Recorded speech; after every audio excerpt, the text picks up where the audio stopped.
Hi friends, எல்லாருக்கும் வணக்கம். நான் உங்கள் Vignesh. TNPSC very big update கொடுத்துருக்காங்க. முக்கியமாக குரூப் 2 குரூப் 4 ஆஸ்பிரண்ட்ஸ் அடுத்த வருஷம் எக்ஸாம் கொடுக்க போகிறவங்க வீடியோ கிளியராக பார்த்துக்கோங்க. குரூப் 2 2A அண்ட் குரூப் 4 சிலபஸில் மாற்றங்கள் செய்யப்பட்டிருக்கு. முக்கியமாக லாங்குவேஜ் பார்ட்டில் சிலபஸ் கை வச்சுருக்காங்க. நம்ம லாஸ்ட் டைம் பேசிட்டு இருந்தோம் இல்லையா, இங்கிலீஷ் ஈஸியாக இருக்குது, தமிழ் கஷ்டமாக இருக்குது, நிறைய புக்கை வந்து படிக்கிறோம், கம்மியாக படிக்கிறாங்க. இந்த விஷயங்களுக்காக லாங்குவேஜில் நிறைய விஷயங்கள் மாற்றப்பட்டிருக்கு. ஸோ முழுமையாக நம்ம வந்து பார்க்கலாம். ஜிஎஸ்ல ஒரு பெரிய மாற்றங்கள் இல்லை, பட் ஒரு சில விஷயங்கள் முக்கியமாக கொடுத்துருக்காங்க, அதையும் முழுசாக நம்ம வந்து பார்த்துக்கலாம். ஓகே ரைட், பார்ப்போம். அண்ட் இந்த வீடியோவில் சிலபஸ் என்ன கொடுத்துருக்காங்க அதை நம்ம வந்து பார்க்கலாம். அடுத்த வீடியோவில் மாற்றப்பட்ட சிலபஸ்க்கு எங்கேருந்து படிக்கலாம் சோர்ஸ் நம்ம வந்து பார்ப்போம். Clear? Okay. So first group 2 நம்ம வந்து பார்த்துடலாம். அண்ட் ப்ரிலிமினரி மட்டும் தான் மாற்றப்பட்டிருக்கு, மெயின்ஸுக்கு அதே சிலபஸ் தான். ஸோ குரூப் 2 2A பொறுத்த வரைக்கும் ப்ரிலிம்ஸில் மொத்தம் உங்களுக்கு 200 கேள்விகள், ஸோ 100 கேள்விகள் ஜிஎஸ் பேஸ் பண்ணி வரப்போகுது. அடுத்தது தமிழோ இங்கிலீஷோ உங்களுக்கு 100 கேள்வி கொடுக்க போகிறாங்க, மேக்ஸில் 25, மொத்தம் 200 கேள்விகள். ரைட்? ஓகே. ஃபஸ்ட் ஜிஎஸ் நம்ம வந்து பார்த்துடலாம். ஜிஎஸ்ல கண்டென்ட் வைஸ் பெரிய மாற்றங்கள் எதுவும் வந்து பண்ணலை. மேபி உள்ள சில விஷயங்கள் ஆட் ஆகிருக்கலாம், வெளியே வந்து போயிருக்கலாம். பட் எப்படி பார்த்தாலும் அதே சிலபஸ் தான் கொடுக்கப்பட்டிருக்கு. முழுசாக நீங்கள் ப்ரிப்பேர் பண்ணி தான் ஆகணும். பட் இங்கே என்ன மாற்றம் பண்ணியிருக்காங்கன்னா, கொஸ்டின்ஸை ஸ்பிட் பண்ணி கொடுத்துருக்காங்க. அதாவது இந்த யூடியூபர்ஸ் அகாடமிஸில் என்ன பண்ணுவோன்னா, ஒரு டிஎன்பிஎஸ்சி ப்ரீவியஸ் பேப்பர் அனலைஸ் பண்ணி பாலிட்டியாக இவ்வளோ கேட்பாங்க, ஐஎன்எம் இவ்வளோ வந்து கேட்பாங்க, யூனிட் ரேட்டில் ஸ்ட்ராங்காக படிங்க நம்ம வந்து சொல்லுவோம். பட் இப்போ என்ன பண்ணிட்டாங்க, நீங்கள் அதுக்கெல்லாம் கஷ்டப்படாதீங்க, அந்த வேலையை நாங்களே சிம்பிள் பண்ணி கொடுக்குறோம் அப்படின்னு அவங்களே பண்ணிட்டாங்க. ஸோ ஒரு சப்ஜெக்ட்டுக்கும் எத்தனை கேள்விகள் கேட்க போகிறோன்றதை ஸ்பிட் பண்ணி கொடுத்துட்டாங்க, 75 கேள்விகள். Okay right. அதில் ஃபஸ்ட்டாக வந்து பார்க்கலாம். சயின்ஸ் பொறுத்த வரைக்கும் இங்கே 5 கேள்விகள் தான் கேட்க போகிறாங்கன்னு சொல்லிட்டாங்க. நம்ம சயின்ஸ் சும்மாவே ஃபுல்லாக வந்து படிக்க மாட்டோம், சொல்ல போனால் நல்ல விஷயம் தான். ஏன்னா சயின்ஸில் ஒரு 8 கேள்வி 10 கேள்வி கேட்டாலுமே அவ்வளோ நம்ம வந்து படிக்கணும். 6லேருந்து 10th வரைக்கும் பார்க்கும்போது நிறைய விஷயம் நம்ம வந்து கவர் பண்ண மாதிரி வந்திருக்கும். அந்த புக் பேக்கும் அந்த பாக்ஸ் கண்டென்ட் மட்டுமே நிறைய விஷயம் கவர் ஆகும். நம்ம ஒரு வீடியோ வந்து போட்டிருப்போம், பாக்ஸ் கண்டென்ட்டுக்கு மட்டுமே ஒரு 108 பேஜ் கிட்டே வந்திருக்கும் இங்கிலீஷ் மட்டும். அவ்வளோ படித்தாலும் அதை ஆன்சர் பண்ண முடியாத மாதிரி தான் வந்திருக்கும். ஸோ 5 கேள்வி அப்படின்னு சொல்லும் போது பயம் இல்லாமல் நம்ம ஸ்கிப் பண்ணி ப்ரிப்பேர் பண்ண முடியுமான்னு கேட்டால் எஸ், தாராளமாக பண்ண முடியும். பட் படிக்க வேணாம் இல்லை, லாஸ்ட்டாக நம்ம ப்ரிப்பேர் பண்ண போகிறோம், அதுவாக தான். Okay right. அடுத்து ஜியோகிராஃபியில் 5 கேள்விகள். இங்கே ஹிஸ்ட்ரியும் ஐஎன்எம்மும் சேர்த்து 10, அதாவது ஓல்டு சிலபஸில் யூனிட் நம்பர் 4ல் வர ஹிஸ்ட்ரியும் யூனிட் நம்பர் 7ல் வர ஐஎன்எம்மும் சேர்த்து 10 வந்து கொடுத்துருக்காங்க. ரீசெண்ட் டைம்ஸாக ஐஎன்எம்மோட வெயிட்டேஜ் கம்மியாகிட்டு தான் வந்துட்டுருக்கு, அதிகமாக கேட்குறது கிடையாது. இப்போ இன்னும் மர்ச் பண்ணி 10 அப்புறம் மாதிரி கொடுத்துட்டாங்க. அண்ட் பாலிட்டி பாஸ் எப்போவுமே வந்து பாலிட்டி வந்து குறைக்கவே முடியாது, இப்போயும் வந்து குறைக்கல. 15 கேள்விகள் பாலிட்டி வந்து கொடுத்துருக்காங்க. எப்பவுமே லீடிங்கில் சொல்லும் போது பாலிட்டி தான் வந்து இருக்க போகுது. முக்கியமான விஷயம், பாலிட்டி ஸ்கிப் பண்ணவே முடியாது, நம்ம பாலிட்டி தான் ஓரளவு ஈஸியாக வந்து கேட்பாங்க. ஸோ 15 கேள்விகள் பாலிட்டி முடிஞ்சிச்சு. அடுத்தது இந்தியன் எக்கானமியும் அண்ட் டெவலப்மெண்ட் அட்மினிஸ்ட்ரேஷன், அதாவது இங்கே யூனிட் நம்பர் 6 இருந்தால் ஓல்டு சிலபஸில், அண்ட் யூனிட் நம்பர் 9 ரெண்டுமே சேர்த்து 20 கேள்வி கொடுத்துருக்காங்க. அதாவது எக்கனாமியில் 10, யூனிட் நம்பர் 9 10 அந்த மாதிரி கிடையாது. எக்கனாமியும் அந்த அட்மினிஸ்ட்ரேஷன் சேர்ந்தாப்பில் 20 கேள்விகள் வரும் அப்புறமா நீங்கள் சொல்லியிருக்காங்க. ரைட். அடுத்தது unit number 8 history, culture, heritage, socio political moment, அதாவது ஐஎன்எம்மில் கவர் ஆகிற ஒரு சில விஷயங்கள் இங்கே உள்ளே வந்து மர்ஜ் ஆகுது.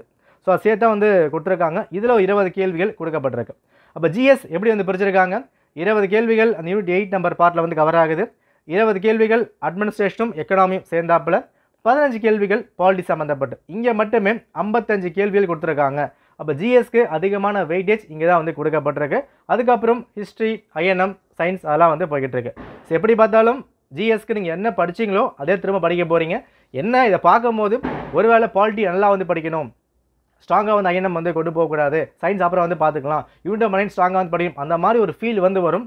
பட் ஜிஎஸ்க்கு உங்கள் ப்ரிப்பரேஷன் லெவல் நீங்கள் மாற்ற வேணாம், அதே ப்ரிப்பேர் பண்ணுங்கள். கொஞ்சம் இம்பார்ட்டன்ஸ் மாற்ற போகிறீங்க, அவ்வளோதான்.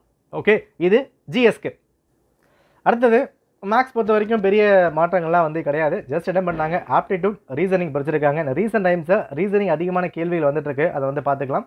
இங்கே டாபிக் வந்து கொடுத்தாச்சு, அதை மட்டும் பார்த்துக்கோங்க. Simplification, percentage, HCF, LCM, simple interest, compound என்ன படிச்சது தான். ஸோ மேக்ஸில் பெரிய மாற்றங்கள் இல்லை. லாங்குவேஜ் தான் ஒரு பெரிய ட்விஸ்ட்டு இங்கே வந்து இருக்குது. ஃபஸ்ட்டு தமிழும் கொடுத்துருக்காங்க குரூப் 2ல், அண்ட் இங்கிலீஷ் வந்து கொடுக்கப்பட்டிருக்கு. தமிழ் நான் இன்னும் ஃபுல்லாக வந்து பார்க்கல, எனக்கு வந்து எப்படி கொடுத்துருக்காங்க இல்லை. ஏன்னா முன்னாடி எப்படி கொடுப்பாங்க, இந்த பகுதி ஆ ஆ இ அப்புறம் மாதிரி வந்திருக்கும், இலக்கணம், இலக்கியம், உரைநடை அந்த மாதிரி வந்திருக்கும். இப்போ எப்படி கொடுத்துருக்காங்க நம்ம ஃபுல்லாக பார்த்துட்டு அதுக்கப்புறம் செக் பண்ணலாம். Okay right. சரி, இங்கிலீஷ் என்ன வந்திருக்கு, இங்கிலீஷ் எப்படி கொடுத்துருப்பாங்க, part A, part B, part C, grammar, prose, poem அப்படியே பிரிச்சுட்டாங்க. ஈஸியாக நம்ம வந்து ஸ்கோர் பண்ணிட்டு இருந்தோம், அந்த மாதிரி பார்த்துட்டு இருந்தோம். பட் இப்போது நிறைய வந்து ட்விஸ்ட் வச்சுருக்காங்க. என்னென்னா ஃபஸ்ட்டு விஷயமே இந்த லிட்ரரி ஒர்க்ஸ் இருக்குது பாருங்கள், வெறும் 15 கேள்விகள் மட்டும்தான். ரைட். அதுலேயும் இதில் கொடுக்கப்பட்டிருக்க விஷயங்கள் நிறைய வந்து புது போயம்ஸை பேஸ் பண்ணியிருக்காங்க. அதாவது புது புக் இருக்கு இல்லையா, அதை பேஸ் பண்ணி நிறைய விஷயம் வந்து இங்கே வந்து கொண்டு வந்திருக்காங்க. இந்த crocodile, டீம் ஒர்க், இந்த மாதிரி நிறைய விஷயங்கள் முன்னாடி இல்லாத சிலபஸில் உள்ளே கொண்டு வரப்பட்டிருக்கு. இது எல்லாமே சேர்த்து 15 கேள்விகள் தான். நம்ம அந்த ப்ரோஸ் போயம்லாம் பெருசாக வந்து படிப்போம் இல்லையா, பாருங்கள் இந்த ஃபர்ஸ்ட் பேஜ் தான் பெருசாக வந்து படிச்சிருப்போம். பட் எல்லாமே சேர்த்து 15 கேள்விகள் தான். பட் எங்கே இங்கே சொல்லப்பட்டிருக்குன்னா, இந்த இடத்துல ஒரு ஆஸ்பிரண்ட்டாக நம்ம வந்து உள்ளே வந்து போகிறோம், அது ஓகே. பட் ஒரு ஆஃபீஸராக அங்கே என்ன தேவைப்படுது? நான் லாஸ்ட் டைம் இந்த குரூப் 2ல் ஒரு மெயின் சிலபஸ் கொண்டு வந்தாங்க. இந்த டிரான்ஸ்லேஷன் பார்ட்டு, ப்ரிசிஸ் ரைட்டிங்கு, லெட்டரிங்லாம் கொண்டு வந்திருந்தாங்க. அந்த மாதிரி விஷயங்கள் முக்கியமாக தேவைப்பட்டுச்சு. அதை இப்போ உள்ளே வந்து சேர்த்துருக்காங்க. ரைட். ஃபஸ்ட்டு பாருங்கள், கிராமர் டாபிக் வைஸாக படிச்சிருக்காங்க. எதெல்லாம் வந்து கேட்க போகிறோம் அப்படின்னு மொத்தம் 25 டாபிக்ஸ். ஸோ கிராமர் ஆல்மோஸ்ட் நம்ம வந்து எப்படியே படிச்சிருக்கோம். அதை இன்னும் கொஞ்சம் விஷயங்கள் மாற்ற போகிறோம், அது மட்டும் தான். நெக்ஸ்ட்டு வொக்காபுலரி கொடுக்கப்பட்டிருக்கு. டாபிக் வைஸாக வந்து பிரிக்கணும். ஸோ சினானிம்ஸ், ஆண்டோனிம்ஸ் இருக்குது, ஹோமோனிம்ஸ், ஹோமோஃபோன்ஸு, கொலோகேஷன்ஸு, இடியம்ஸு, ஃப்ரேசஸ், இந்த மாதிரி ஒரு டாப்பிக்கும் பிரித்து கொடுத்துருக்காங்க. தனித்தனியாக படிச்சாகணும். இங்கே 15 கேள்விகள். Writing skills.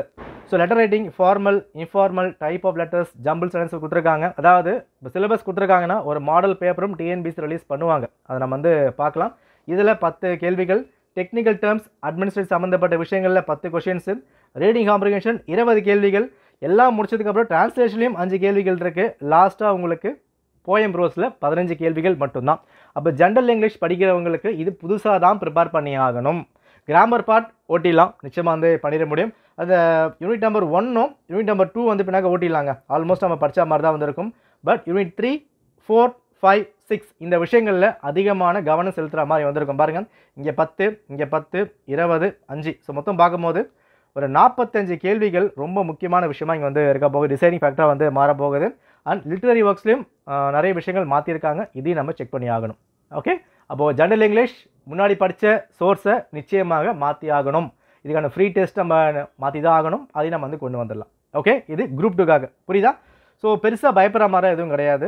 ஜிஎஸ் ஃபோக்கஸ் பண்ணிட்டே இருங்க. இங்கிலீஷ்க்கு சோர்ஸ் ப்ராப்பர் ரெடி பண்ணி நம்ம வந்து படிக்க ஆரம்பிச்சலாம். கிராமர் ஸ்ட்ராங் பண்ணுங்கள். மற்றபடி பேசிக்கான விஷயமாக தான் வந்திருக்கும். ஒரு மாடல் பேப்பர் வந்தால் பெட்டராக வந்திருக்கும். நம்ம பார்க்கலாம் எப்படி கொடுக்குறாங்க அப்படின்னு. Okay, right.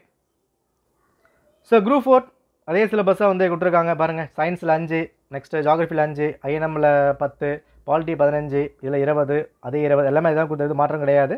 பட் தமிழில் அந்த சேஞ்ச் வந்து பண்ணப்பட்டிருக்கு. இங்கிலீஷ் கொடுத்துருக்கு அப்புறம் நினைக்காதீங்க. இங்கிலீஷை பொறுத்த வரைக்கும் இது டிஃப்ரெண்ட்லி ஏபிள் கேண்டிடேட்ஸ்க்கு மட்டும்தான். ரைட். ஸோ குரூப் 4ல் தமிழ் மட்டும் தான், இங்கிலீஷ் கிடையாது. இங்கிலீஷ் வந்து ஒரு பிடபிள்யூ கேண்டிடேட்ஸ்க்கு மட்டும் செக் பண்ணி பார்த்துக்கோங்க, எல்லாருக்கும் கிடையாது. அதே கான்செப்ட் தான் தமிழ், ஜிஎஸ். குரூப் 2 பொறுத்த வரைக்கும் Tamil or English and GS marks கொடுக்கப்பட்டிருக்கு. Okay. So prelim syllabus almost உங்களுக்கு சேம் தான். ஜிஎஸ்ல சேஞ்ச் இல்லை. அதனால் நீங்கள் படிக்கிற விஷயங்கள் ஹிஸ்ட்ரியோ ஜாகிரஃபி பாலிட்டியோ பயப்பட வேண்டிய அவசியம் வந்து கிடையாது. லாங்குவேஜ் மற்றும் அந்த மாற்றங்கள் நம்ம நிச்சயமாக இதை பார்த்து தான் ஆகணும். முன்னாடி படித்ததை மாற்றங்கள் செஞ்சு தான் ஆகணும். ஓகே. ஸோ டவுட்ஸ் என்ன இருக்குது கமெண்ட் பண்ணுங்கள். என்னென்ன வீடியோஸ் உங்களுக்கு வந்து வேணும், சிலபஸ் டீகோடிங் எப்படி கொண்டு போகணும் எல்லாம் கமெண்ட் பண்ணுங்கள். எல்லாம் செக் பண்ணி பார்த்துட்டு நம்ம வீடியோ வந்து கொடுக்கலாம். ரைட். நன்றி, வணக்கம்.